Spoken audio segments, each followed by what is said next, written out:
তাপদাহে পড়ছে দেশ। যশোর, চুয়াডাঙ্গা সহ কয়েক জেলার পরিস্থিতি চরমে, আরো তীব্রতার আভাস। সিলেট ও পাবনায় দুজনের মৃত্যু, ঢাকায় মাসে বৃষ্টির আভাস নেই। দুদিনের সফরে আজ আসছেন কাতারের আমির। সই হবে ৬টি চুক্তি ও ৫টি MOU। বাকিতে তেল কেনার প্রস্তাব দেবে বাংলাদেশ। যুদ্ধ নয়, সার্বভৌমত্ব রক্ষায় সব করা হবে বলেছেন প্রধানমন্ত্রী। সশস্ত্র বাহিনীকে ডিজিটাল পদ্ধতিতে যুদ্ধ উপযোগী প্রশিক্ষণ নেওয়ার তাগিদ। সাবেক আইজিপি বেনজিরের বিরুদ্ধে অভিযোগ অনুসন্ধানে দুদককে ব্যারিস্টার সুমনের চিঠি। জাল সার্টিফিকেট বিক্রির অভিযোগে কারিগরি শিক্ষা বোর্ডের চেয়ারম্যানের স্ত্রী গ্রেফতার। বিআরবি কেবল সংবাদ শিরোনাম দেখছিলেন, এবার বিস্তারিত। তীব্র তাপদাহে পড়ছে সারা দেশ। হিটস্ট্রোকে গতকাল সিলেট ও পাবনায় দুজনের মৃত্যু হয়েছে। চরম বিপাকে শ্রমজীবীরা, হাসপাস অবস্থা জনজীবনে। অসহনীয় তাপমাত্রায় ঘরের বাইরে কোথাও স্বস্তি মিলছে না। গতকাল দিনের সর্বোচ্চ তাপমাত্রা ছিল মেহেরপুরে ৪৩.০৪ ডিগ্রি সেলসিয়াস। এদিকে প্রচণ্ড দাবদাহে বেড়েছে সেচের খরচ, বিপাকে কৃষকরাও। বিস্তারিত ডেস্ক রিপোর্টে। কাঠফাটা রোদ, তপ্ত লু হাওয়া আর অনাবৃষ্টি মাথায় নিয়ে মেহেরপুর, চুয়াডাঙ্গা আর যশোরের জনজীবন এখন অসহনীয় পর্যায়ে। তাপমাত্রার উচ্চ পারদে ঘরে থেকেও যেন স্বস্তি মিলছে না। গত এক সপ্তাহে মেহেরপুরের তাপমাত্রা ৪০ থেকে ৪৩ ডিগ্রি সেলসিয়াসে ওঠানামা করছে। প্রকৃতির এমন বৈরী মূর্তি এর আগে কখনো দেখেনি এই অঞ্চলের জনগণ। কষ্টে আছে খেটে খাওয়া মানুষ। গরমে খুব কষ্ট, বাপ গরমের কাজ করে পারা যায়, খুব চরম কষ্ট। প্রখর রোদে পড়ছে বিস্তীর্ণ মাঠ জুড়ে থাকা নানা ফসল। খরায় মাটি ফেটে চৌচির মেহেরপুরের কৃষকের মাঠ। বৈরী আবহাওয়ার কারণে চরম বিপাকে শ্রমজীবীরা। সন্ধ্যার পর স্বস্তির খোঁজে গাছের নিচে ও নদীর পাড়ে ভিড় করছেন অনেকে। একদিন পর পর ধানে পানি দিচ্ছি, আবার ফের ধান আউড়ে যাইছি, অন্য ফসল কপি আউড়ে ঝলসে যাইছি, কলা ঝলসে যাইছি। এদিকে গরমের তীব্রতায় নাভিশ্বাস যশোরের মানুষের। ব্যারোমিটারে তাপমাত্রার পারদ প্রতিনিয়তই ঊর্ধ্বমুখী। আবহাওয়া অফিস জানায়, গত ৭ দিন ধরে ৩৮ থেকে ৪২.৬ ডিগ্রি সেলসিয়াস তাপমাত্রা রেকর্ড করা হয় যশোরে। চুয়াডাঙ্গায় অব্যাহত তাপদাহ রূপ নিয়েছে অতি তীব্র তাপদাহে। জেলার সর্বোচ্চ তাপমাত্রা রেকর্ড করা হয়েছে ৪২.২ ডিগ্রি সেলসিয়াস। দিন ও রাতের তাপমাত্রায় তেমন পার্থক্য না থাকায় দুর্বিষহ এখানকার জনজীবন। আরও কয়েকদিন এমন তাপমাত্রা থাকবে বলে জানিয়েছে আবহাওয়া অফিস। এদিকে তীব্র তাপদাহে জনসাধারণকে সচেতন করতে শহরের গুরুত্বপূর্ণ এলাকায় মাইকিং করে পথচারী ও এলাকাবাসীকে সতর্ক করছে প্রশাসন। তাপ এত পরিমাণ পড়ছে, মনে হচ্ছে যেন সূর্য মাথার কাছে চলে এসেছে। গরমের কারণে আমাদের এই যে গাছতলায় একটু বসবো, এখানে বসে শান্তি হচ্ছে না, খুবই তাপমাত্রা বেশি। তীব্র তাপদাহ অব্যাহত রাজশাহীতেও। বেলা বাড়ার সাথে সাথে বাড়তে থাকে তাপমাত্রা। দুপুর ৩টার দিকে সর্বোচ্চ তাপমাত্রা ৪১.৫ ডিগ্রি সেলসিয়াস রেকর্ড করা হয়। প্রখর রোদে শ্রমজীবী ও নিম্ন আয়ের মানুষের ভোগান্তি চরমে। শ্বাসকষ্ট আর ডায়রিয়া নিয়ে রাজশাহী মেডিকেলে গড়ে প্রতিদিন শতাধিক রোগী ভর্তি হচ্ছে। রাজশাহীতে আমের জন্য বিখ্যাত। আমগুলো এই তাপমাত্রা অনেক আম ঝরে যাচ্ছে, লিচু ঝরে যাচ্ছে। পিপাসা প্রচুর লাগতেছে, আর তারপরে আপনার শরীর গরম হয়ে যাচ্ছে, মাঝে মাঝে একটু বিশ্রাম নিতে হচ্ছে, এক নাগাড়ে চালানো যাচ্ছে না। জীবজন্তু, পশু পাখি যাহা কিছু আছে সব কিছুরই গরমের প্রভাব পড়েছে, গরমে অস্থির হয়ে গিয়েছে। এদিকে তীব্র গরমে সাতক্ষীরার জনজীবনও বিপর্যস্ত। বৈশাখের শুরু থেকে গরমের তীব্রতা হঠাৎ বেড়ে যাওয়ায় দুপুরের আগেই ফাঁকা হয়ে যাচ্ছে শহরের রাস্তাঘাট। ভ্যাপসা গরমে নাকাল সাধারণ মানুষ। আশ্রয় নিচ্ছেন পৌরদিঘির পাড় ও জেলা শহরের বিভিন্ন গাছতলায়। অসহনীয় কষ্টে শ্রমজীবীরা। এতটাই গরম উপরে গা ঘেমে শেষ হয়ে যাচ্ছে, যার কারণে নিয়ে আমরা গোসল করতেছি, অনেকক্ষণ ধরে গোসল করে মজা পাচ্ছি। অতিরিক্ত গরমে আমরা কিভাবে কি করব এটা বুঝতে পারতেছি, ঠিক মতন কামাই রোজগার করতে পারতেছি না। খুব প্রয়োজন ছাড়া বাড়ির বাইরে যেতে নিষেধ করছেন চিকিৎসকরা। শিশু ও বয়স্কদের ক্ষেত্রে বাড়তি সতর্কতা অবলম্বন করতে অনুরোধ করা হয়েছে। সুচরিতা সূচি, বাংলা ভিশন নিউজ ডেস্ক। এদিকে হিট অ্যালার্টের মেয়াদ আরও বাড়ানো হতে পারে বলে জানিয়েছেন আবহাওয়াবিদরা। এ বিষয়ে সিদ্ধান্ত হবে আজ। রাতের তাপমাত্রাও বেশি থাকায় এখন অস্বস্তি বাড়ছে। এ অবস্থা পুরো এপ্রিল জুড়ে থাকতে পারে। মহিবুল্লাহ মহিবের রিপোর্টে বিস্তারিত। তীব্র দাবদাহের উপর জলীয় বাষ্প মিশ্রিত দক্ষিণা বাতাসে জনজীবনে হাঁসফাঁস অবস্থা। গরমের তাড়না থেকে সামান্য স্বস্তি পেতে একঝাঁক শিশুর দিনভর সাঁতার কাটা। এই চিত্র রাজধানীর চন্দ্রিমা উদ্যান লেকের। চৈত্রের খরতাপে পথশিশুদের যেন কিছুতেই পানি ছেড়ে উঠতে মন চায় না। নগরীর নিম্ন আয়ের মানুষের অবস্থা বেশি করুণ। না পারছেন কাজ করতে, পরিবারের জন্য উপার্জনের কথা ভেবে না পারছেন বসে থাকতে। তীব্র গরমে কিছুটা জিরিয়ে নিয়ে আবারও ছুটছেন জীবন যুদ্ধে। পাখিরা হাতে গরম হয়ে গেছে গা, একজন খাড়ায় দিলে পাখি মানে ছেড়ে দিলে শুইতে পাও সব শুইতে পড়া যায়।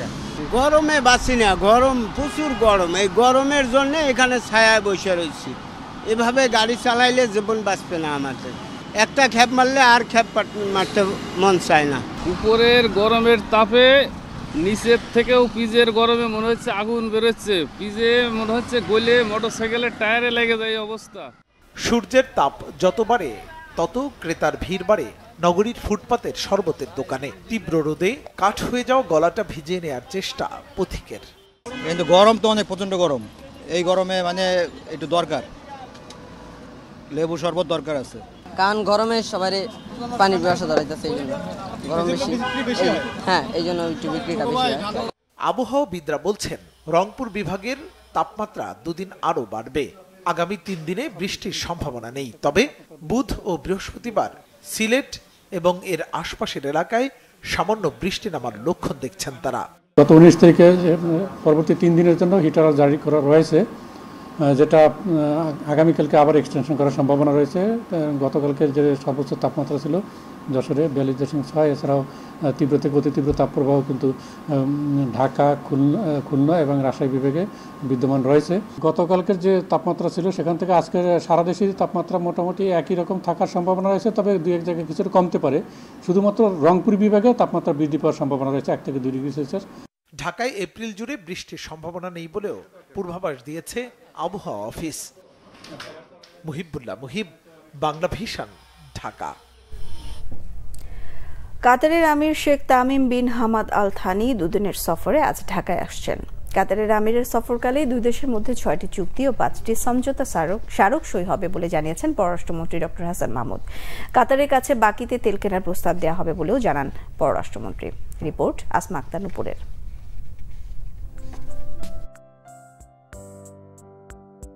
কাতারের আমির শেখ তামিম বিন হামদ আল থানির বাংলাদেশ সফর নিয়ে রবিবার দুপুরে পররাষ্ট্র মন্ত্রণালয়ে সংবাদ সম্মেলন করেছেন পররাষ্ট্রমন্ত্রী ডক্টর হাসান মাহমুদ। পররাষ্ট্রমন্ত্রী জানান, কাতারের আমিরের 2 দিনের সফরে বাংলাদেশ ও কাতারের মধ্যে 6টি চুক্তি ও 5টি সমঝোতা স্মারক সই হবে। সম্ভাব্য চুক্তিগুলো হচ্ছে দ্বৈত কর পরিহার ও কর ফাঁকি সংক্রান্ত, আইনি বিষয়ে সহযোগিতা, সাগর পথে পরিবহন, উভয় দেশের পারস্পরিক বিনিয়োগ উন্নয়ন ও সুরক্ষা, 2 দেশের মধ্যকার দণ্ডপ্রাপ্ত ব্যক্তিদের বদলি এবং যৌথ ব্যবসা পরিষদ গঠন।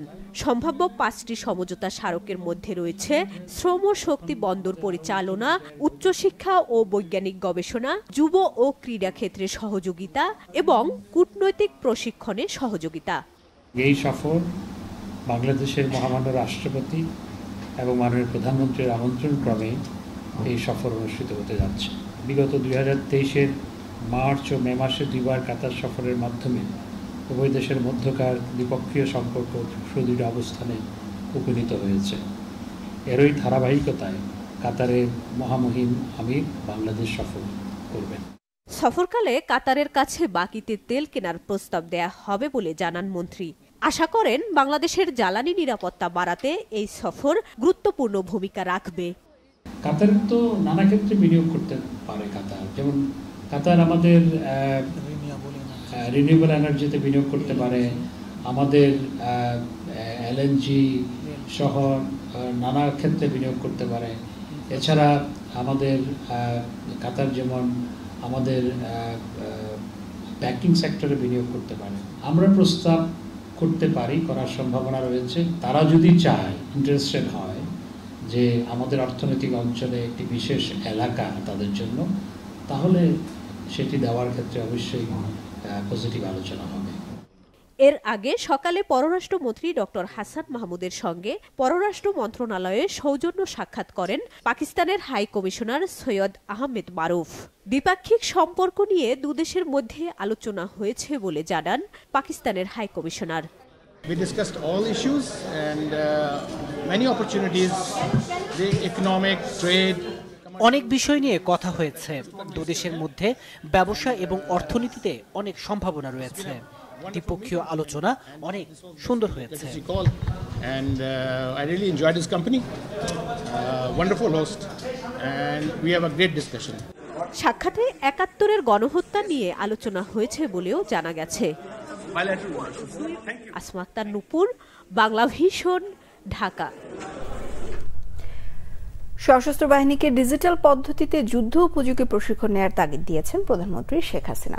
গতকাল চট্টগ্রামে বঙ্গবন্ধু শেখ মুজিব ব্যাটারি কমপ্লেক্স উদ্বোধন করে তিনি বলেন, বিশ্বে এখন ডিজিটাল পদ্ধতিতে যুদ্ধ চলছে। বাংলাদেশ সবার সাথে বন্ধুত্ব বজায় রাখলেও স্বাধীনতা রক্ষায় যা যা করা দরকার তা করা হবে। রিপোর্ট সৈয়দ আব্দুল মুহিতের। দেশের প্রথম আর্টিলারি বা ভারী অস্ত্র সংবলিত ইউনিট মুজিব ব্যাটারি। ৭১-এর স্বাধীনতা যুদ্ধে ৮০ জন মুক্তিযোদ্ধাকে নিয়ে গড়ে তোলা হয় এই বাহিনী। প্রশিক্ষিত গোলন্দাজ সেনাবাহিনী গড়ে তুলতে চট্টগ্রামের হালি শহরে যাত্রা শুরু হয় আর্টিলারি সেন্টার অ্যান্ড স্কুলের, যেখানে প্রতি বছর প্রশিক্ষণ নিচ্ছে ১২টি দেশসহ বাংলাদেশের সশস্ত্র বাহিনীর সদস্যরা। গোলন্দাজ বাহিনীর কর্মকাণ্ডকে আরও গতিশীল করতে এবার সেখানে বঙ্গবন্ধু শেখ মুজিব ব্যাটারি কমপ্লেক্স প্রতিষ্ঠা। মুজিব ব্যাটারির ঐতিহ্য নতুন প্রজন্মের কাছে তুলে ধরতে নবনির্মিত কমপ্লেক্স ভবনটির উদ্বোধন করেন প্রধানমন্ত্রী শেখ হাসিনা। কমপ্লেক্সটির আর্টিলারি জাদুঘরে স্থাপিত জাতির পিতা বঙ্গবন্ধু শেখ মুজিবুর রহমানের প্রতিকৃতি, মুক্তিযুদ্ধে ব্যবহৃত কামান, গোলা বারুদ ও গোলন্দাজ বাহিনীর অপারেশনের গৌরবময় ইতিহাস সম্পর্কে অবহিত হন প্রধানমন্ত্রী। সেনা সদস্যদের দরবারে সেনাবাহিনীর উদ্দেশ্যে নির্দেশনামূলক বক্তব্য রাখেন বঙ্গবন্ধু কন্যা। গুরুত্ব দেন ট্রেনিং সেন্টারের সুনাম অক্ষুণ্ণ রাখার পাশাপাশি যুগোপযোগী প্রশিক্ষণের।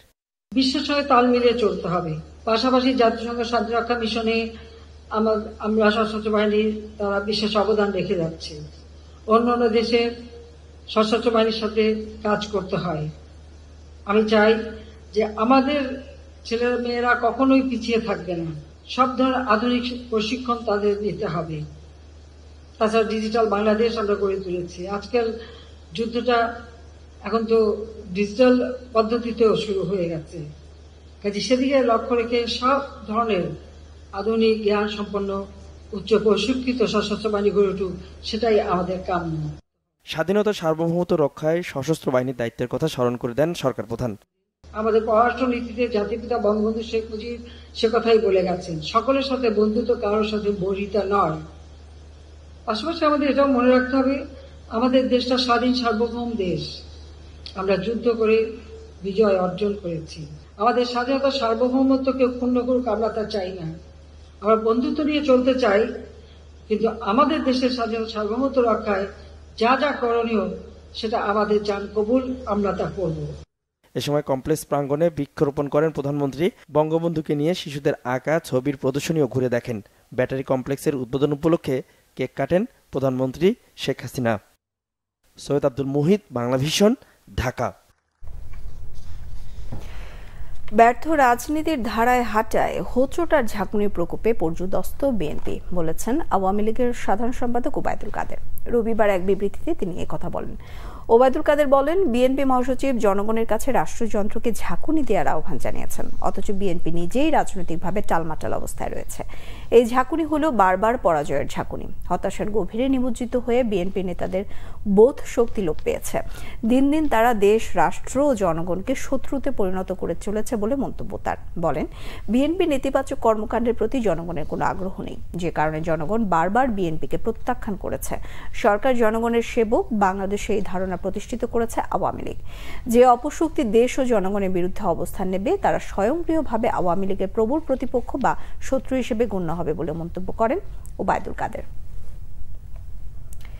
বিএনপির মহাসচিব মির্জা ফখরুল ইসলাম আলমগীর অভিযোগ করেছেন, আদালতকে দিয়ে নেতাকর্মীদের বিরুদ্ধে মিথ্যা মামলায় সাজা দেয়া এবং জামিন নামঞ্জুর ও কারান্তরীণ করার নির্মম খেলায় মেতে উঠেছে সরকার। দিনাজপুর জেলা বিএনপির যুগ্ম সাধারণ সম্পাদক আব্দুস সাত্তার মিলন ও ঢাকা মহানগর বিএনপির ২৭ নেতাকর্মীর জামিন নামঞ্জুর করে কারাগারে পাঠানোয় গতকাল গভীর উদ্বেগ প্রকাশ করেন বিএনপির মহাসচিব। বিবৃতিতে মির্জা ফখরুল বলেন, নেতাকর্মীদের জামিন না মঞ্জুর করে জেল হাজতে পাঠানো বর্তমান আওয়ামী লীগ সরকারের চলমান অপকর্মেরই নিরবিচ্ছিন্ন অংশ। এরই ধারাবাহিকতায় সারা দেশে প্রতিনিয়ত আদালতকে দিয়ে বিএনপি সহ বিরোধী নেতাকর্মীদেরকে মিথ্যা মামলায় অন্যায়ভাবে সাজা প্রদান এবং জামিন নামঞ্জুর করে কারাগারে পাঠাচ্ছে সরকার।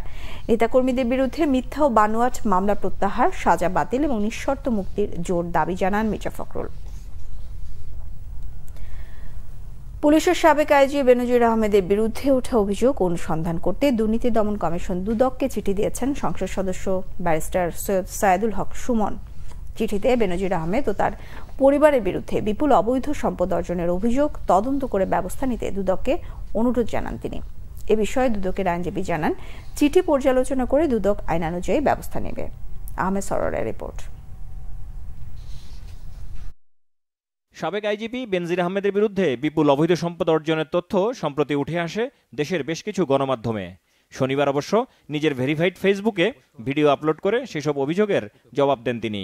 পাবলিক লাইফ থেকে রবিবার বেনজিরের বিরুদ্ধে গণমাধ্যমে আসা এসব অভিযোগের বিষয়ে অনুসন্ধান করতে চিঠি নিয়ে দুদকে যান ব্যারিস্টার সুমন। দুদক কার্যালয়ে চিঠি জমা দিয়ে সাংবাদিকদের বলেন, বেনজির আহমেদের বিরুদ্ধে ওঠা অভিযোগ আমলে নিয়ে অনুসন্ধান করা উচিত দুদকের। কথা বলবে না কেউ, দুদক আল্লাহ মাহবুব জানে নিজে স্টার্ট তো নিতেই পারে না, ধাক্কায় স্টার্ট হয় না।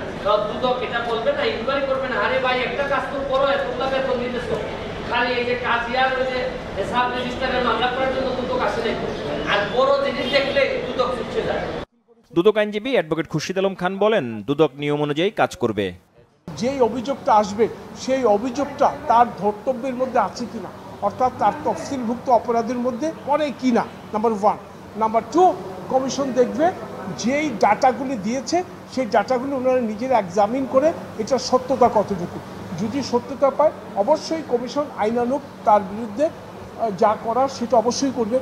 র্যাবের মহাপরিচালক থাকার সময় গুরুতর মানবাধিকার লঙ্ঘনের অভিযোগে 2021 সালের ডিসেম্বরে মার্কিন যুক্তরাষ্ট্র আরও কয়েকজনের সাথে নিষেধাজ্ঞা দেয় সাবেক এই পুলিশ প্রধানকেও। আহমেদ সরোয়ার, বাংলা ভিশন, ঢাকা। জাল শিক্ষা সনদ বিক্রির সাথে জড়িত থাকায় কারিগরি শিক্ষা বোর্ডের চেয়ারম্যানের স্ত্রী সেহেলা পারভিনকে গ্রেফতার করেছে পুলিশের গোয়েন্দা শাখা। সনদ বিক্রি চক্রের আরও 25 জনকে খুঁজছে পুলিশ। ডিবির তথ্য অনুযায়ী সনদ জালিয়াতির সাথে দুর্নীতি দমন কমিশনের কর্মকর্তা থেকে শুরু করে কয়েকজন সংবাদকর্মীও জড়িত। এদিকে ঘটনার সন্দেহের তালিকায় থাকা কারিগরি শিক্ষা বোর্ডের চেয়ারম্যান মোহাম্মদ আলী আকবর খানকে ওএসডি করে অধিদপ্তরে ন্যস্ত করা হয়েছে। বিস্তারিত ফারুক বাবু রিপোর্টে।